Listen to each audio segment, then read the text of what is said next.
दिनों का एहसान है इस शहर पर, कितनी ही गाड़ियों का प्रेम उमड़ा है और भी बहुत कुछ, तब जाकर मिलती है दिल्ली एनसीआर जैसी इतनी खूबसूरत हवा, जो प्रेम में इन दिनों बहुत बेईमान सी लग रही है, क्योंकि यह कमज़ोर दिल वालों को डराती है और सांस लेने में अतिरिक्त मेहनत कराती है। पर इस हवा का एहसान मंद होना चाहिए। इस धुंध के बीच आपको नहीं दिखेगी कोई बुराई, वो सरकारें जिन्होंने दिल्ली एनसीआर की बेहतरी का भी वादा किया था। नहीं नजर आएंगी वो कहानियां जो हर 5 साल में चुनाव के वक्त बुनी जाती हैं।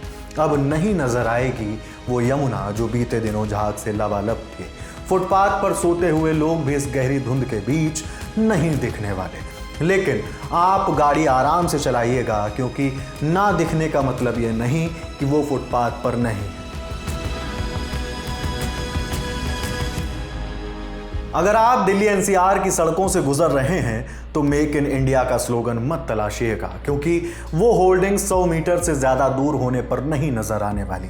इतनी गहरी धुंध के बीच शायद आम आदमी पार्टी भी कैलाश गहलोत को बीजेपी में जाते हुए नहीं देख पाई। वही कैलाश गहलोत जो दिल्ली की केजरीवाल सरकार में परिवहन मंत्री हुआ करते थे, मतलब उनका मंत्रालय ही आने जाने से जुड़ा था। पूरा मामला विजिबिलिटी का है।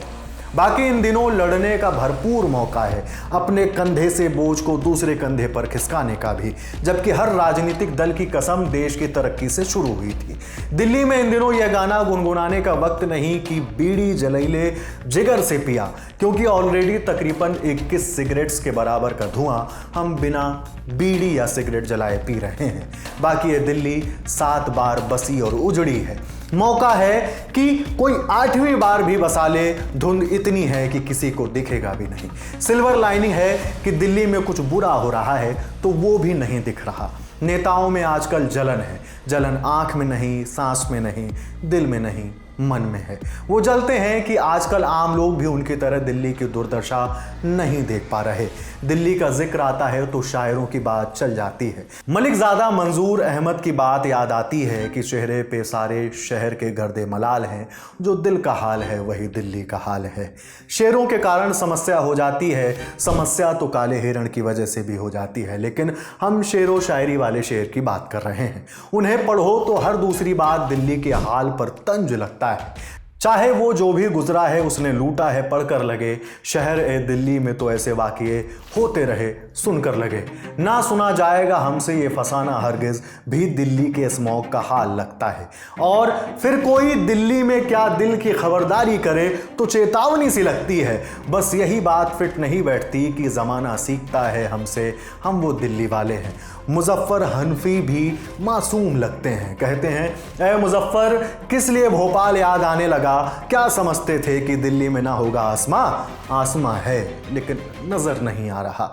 नजर आएगा भी कैसे जब 18 नवंबर 2024 की सुबह PM 2.5 का लेवल 907 पर था। IQ एयर पॉल्यूशन मॉनिटर से इस बात का दावा करते हैं। बाकी WHO की तय लिमिट के मुताबिक यह आंकड़ा डेली लिमिट से 60 गुना ज्यादा है। आज तक की रिपोर्ट की माने तो सेंट्रल पॉल्यूशन कंट्रोल बोर्ड कहता है कि दिल्ली का औसत 24 घंटे का AQI 493 है। वहीं दिल्ली के 36 में से 13 स्टेशनों पर AQI 499 या 500 है।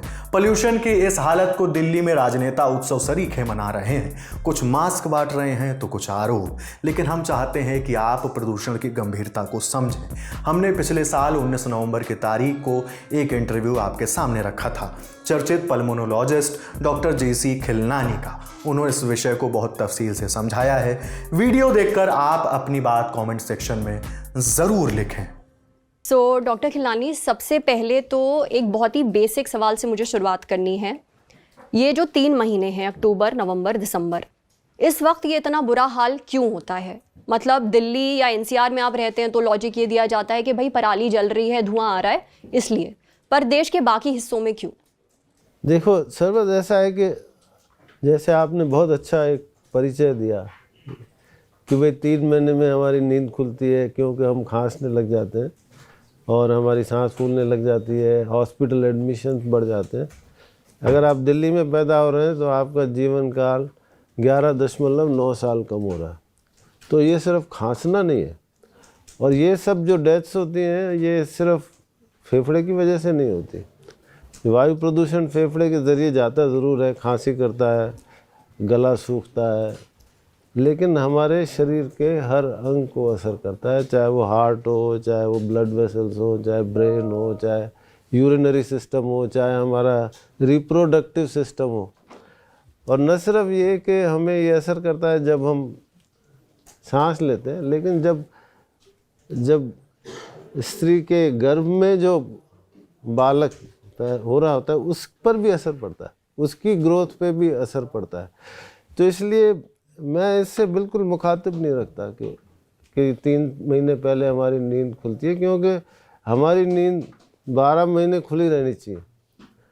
तो एक कबीरदास का दोहा कहते हैं ना कि दुख में सुमरन कब करे, सुख में करे न कोई।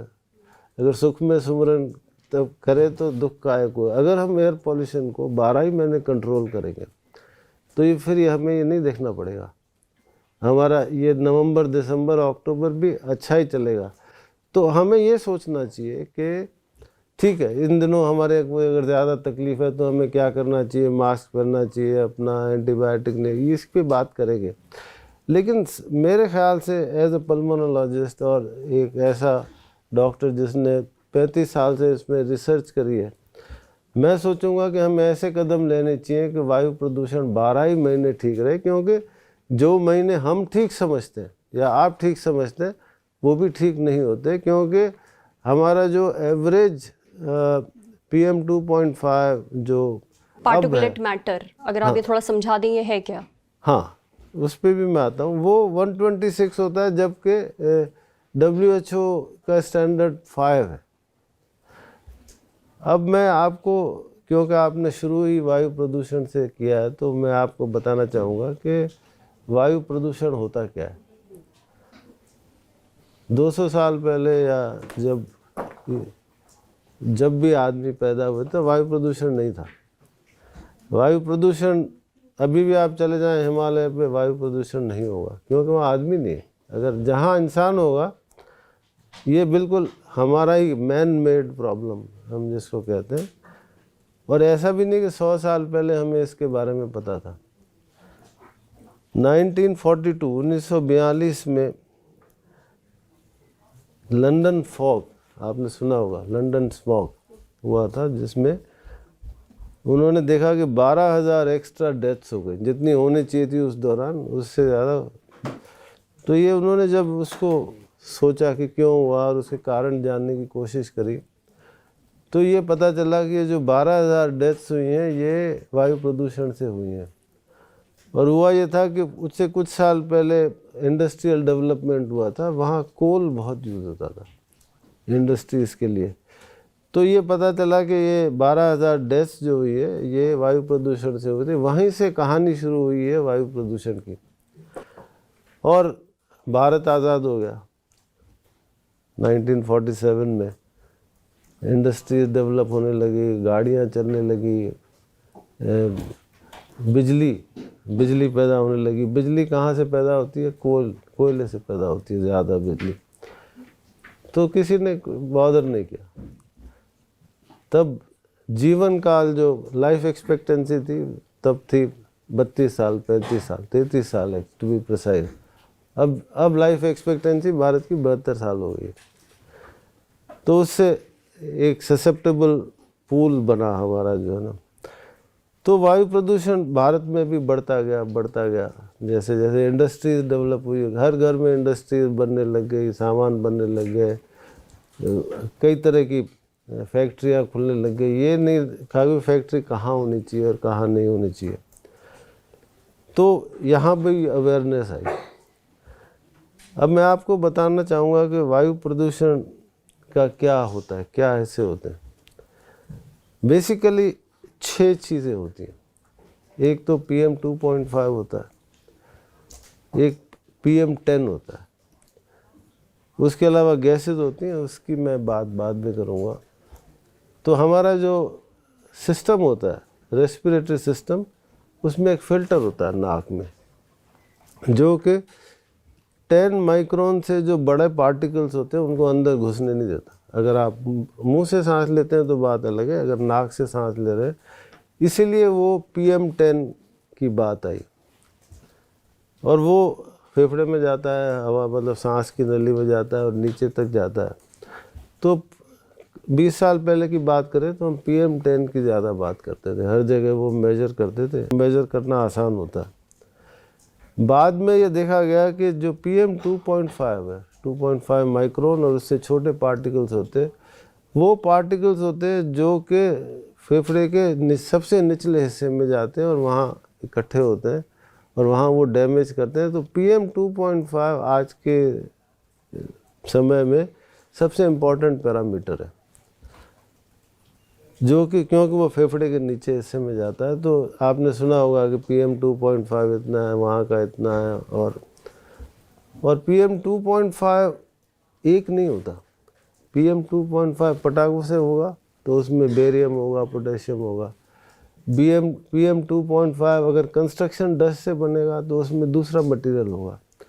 PM2.5 अगर डीजल से निकलता है तो उसमें हाइड्रोकार्बन ज़्यादा होते हैं। PM2.5 अगर पेट्रोल से निकलता है तो सबके डैमेजेस भी अलग होते हैं। लेकिन ये एक मापदंड है हमारे पास कि अगर PM2.5 इतना है तो ये ख़राब चीज़ है।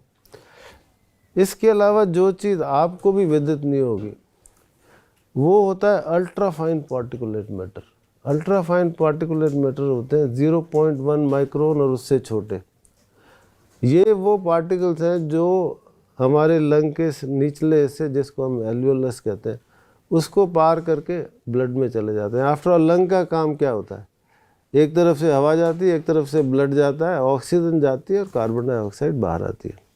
तो ये अल्ट्रा फाइन पार्टिकुलेट मैटर जो होते हैं ये ब्लड में चले जाते हैं और फिर हमारे ब्रेन में, किडनी में, गैस्ट्रिक सिस्टम में, हर सिस्टम में जाते हैं और उसको वो डैमेज करते हैं।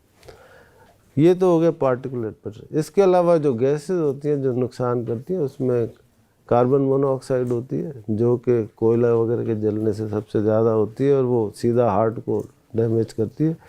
नाइट्रिक ऑक्साइड होती है, सल्फ़र डाइऑक्साइड होती है, कार्बन होता है, एलिमेंटल कार्बन होता है, और उसके अलावा लेड होता है। लेड अब ख़त्म हो गया क्योंकि भारत में अब लेड फ्री पेट्रोल आ गया है, इसलिए वो अब एक इशू नहीं है।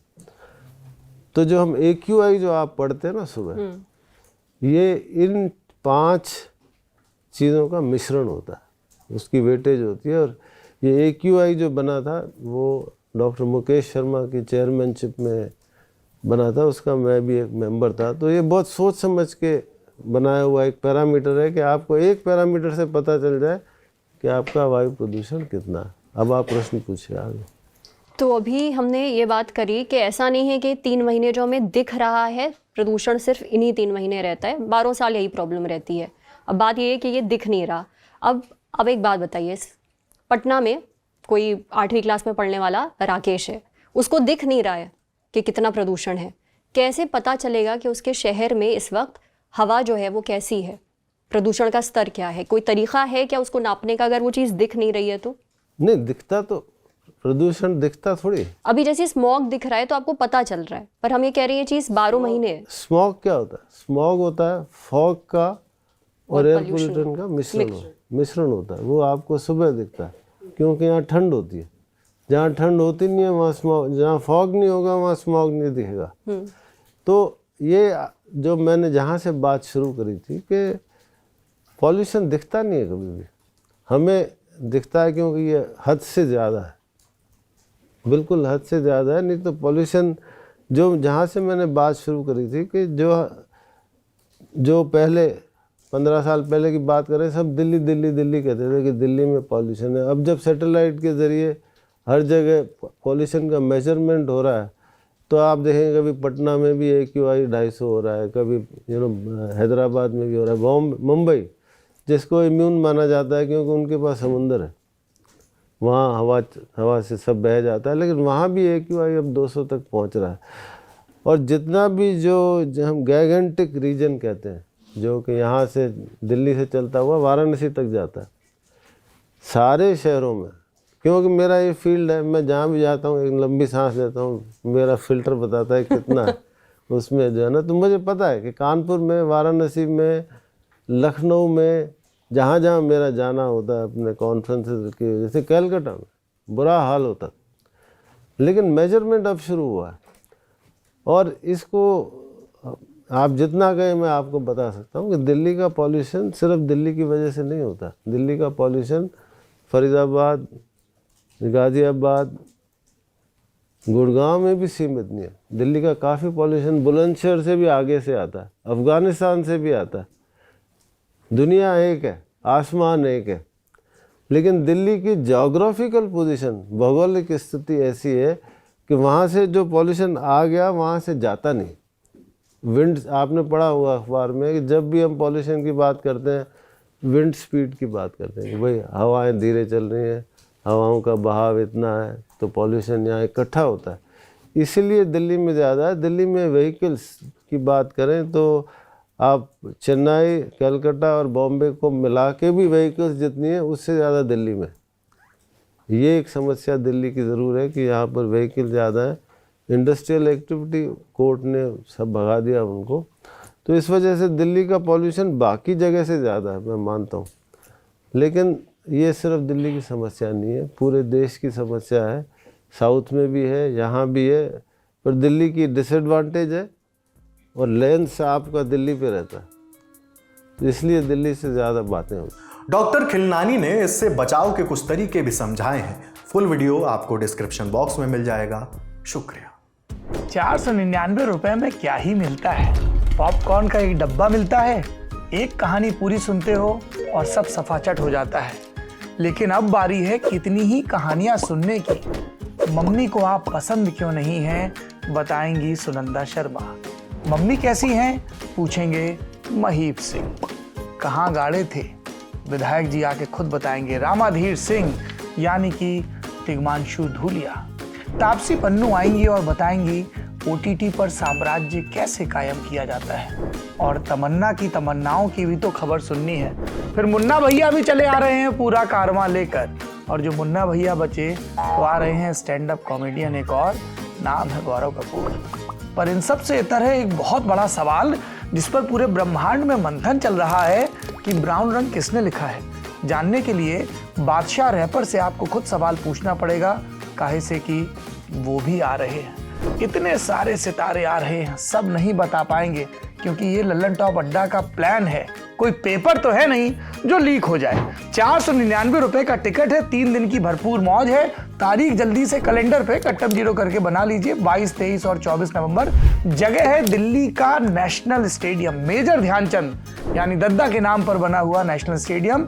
और ये टिकट मिलेगा कहाँ? फटाक से जाइए thelallanTop.com की वेबसाइट पर, उसके माथे पे चमचमाता हुआ बैनर दिखेगा, ठोक दीजिएगा क्लिक, भर दीजिएगा डिटेल, मिल जाएगा आपको अपना टिकट। और मिलेंगे हम जो इस टिकट के उस पार की दुनिया, किस्से कहानों की, तजुर्बों की, ज्ञान की दुनिया को आपके सामने परोसेंगे। बहुत सारे सवाल होंगे, बहुत सारा गाना, बहुत सारी मस्ती और बहुत ही लल्लन टॉप किस्म के अनुभव। तो आइए, लल्लन टॉप के सालाना उत्सव में लल्लन टॉप अड्डा में आपका भरपूर स्वागत है।